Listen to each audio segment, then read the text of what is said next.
Day 100, verses 20 to 23, when the search comes to rest. Namaste and welcome to Gita 360.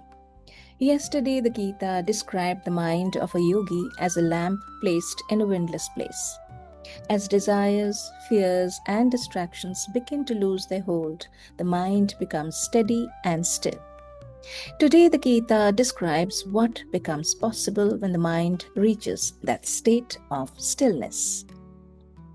When the mind, quieted by the practice of yoga, comes to absolute rest, then the yogi is able to behold the soul through a purified self and rejoices in inner joy.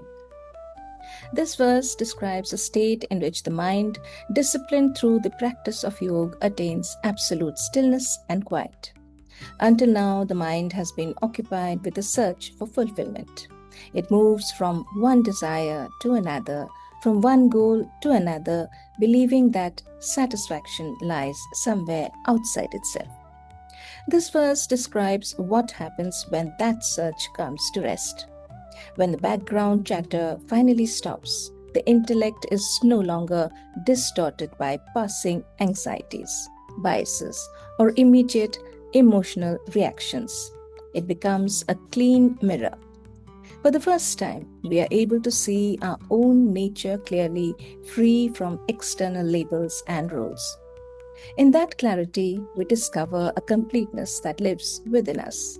We stop looking outside for something to fill a sense of void, and we find a quiet, unshakable contentment resting in the self alone. In that joyous state of yoga called samadhi, one experiences boundless divine bliss. Once thus established, one never drifts from the eternal truth. The Gita describes the nature of this fulfillment by calling it a boundless joy that is grasped through the intellect rather than through the senses. Most of the pleasures we experience come through contact with the external world. They depend upon particular experiences, people, achievements, or circumstances. The fulfillment described here is different. It does not arise because something pleasant has happened. It arises from a deeper recognition of one's own nature. Because it is not dependent upon changing circumstances, it possesses a stability that ordinary pleasures cannot provide. Having discovered this, the person is no longer easily shaken from it. The mind has found something more enduring than the temporary satisfactions it once pursued. Having gained the state, one considers no other attainment to be greater. Being established in this, one is not shaken even in the midst of the heaviest sorrow. Having attained this state, a person no longer feels that there is some greater gain still waiting to be found elsewhere. Their sense of completeness no longer depends upon achieving any worldly gains. Most gains in life are temporary. They bring satisfaction for a time. But before long, the mind begins looking towards the next objective. One achievement is followed by another. One desire gives way to the next. The Gita describes a state in which this cycle comes to an end. No achievement is considered greater than the limitless joy. Moreover, because fulfillment is no longer dependent upon external circumstances, even the toughest difficulties do not shake the person in the same way as before. Life continues to bring challenges, but the foundation of their well-being no longer rests entirely upon changing conditions. This state of severance from all contact with suffering is called yoga. This must be practiced with absolute determination and an unflagging heart.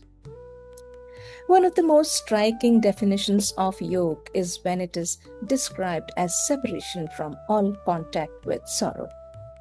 Ordinarily, the mind becomes entangled in every experience. It clings to what it likes and resists what it dislikes. As a result, it becomes caught in cycles of pleasure and disappointment, gain and loss, success and failure. Yoga gradually loosens this entanglement. It does not remove difficulty from life, rather, it changes our relationship with it. The person still faces raw physical pain but is detached from long term psychological pain. Because this understanding develops gradually and it takes time to rewire the brain this way, the Gita asks one to practice with patience, determination, and without discouragement.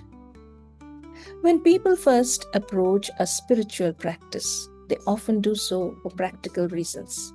They want a calmer mind, greater clarity, relief from stress, or a better way to deal with the pressures of life. These are understandable motivations, and there is nothing wrong with them. Yet, as we reflect on these verses, it becomes clear that the Gita is speaking about something far greater. Over the last several days, the Gita has spoken about solitude, discipline, moderation, posture, attention, and the training of the mind. Taken individually, these practices may appear simple, even ordinary. It would be easy to assume that their purpose is merely to help us become a little calmer, a little more focused, or a little more balanced. But the Gita now reveals the destination towards which all of this effort points. It speaks of a state in which the mind becomes completely at rest, a state in which joy is no longer dependent on circumstances, a state in which nothing greater remains to be gained, and even profound difficulties cannot shake one's deepest sense of well being. If we think about it, this is a remarkable claim. Most of us have experienced moments of happiness, excitement, success, or relief. We also have experienced how quickly those moments pass.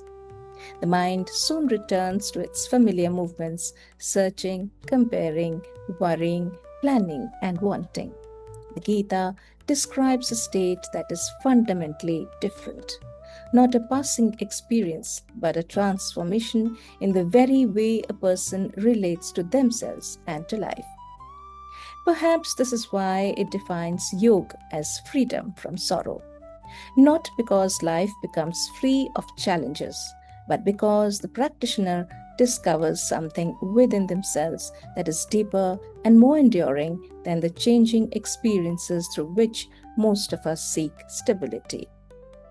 These verses remind us that yoga is not simply a practice, it is also a destination. The disciplines described are not ends in themselves, they are preparing the seeker for the discovery of a joy and freedom that cannot be found anywhere else. Thought of the day. The disciplines of yoga may appear simple, but the destination the Gita describes is extraordinary. Pause for a moment today and reflect. Can I even imagine a state of joy that does not depend on external circumstances? Thank you for joining me on Gita 360.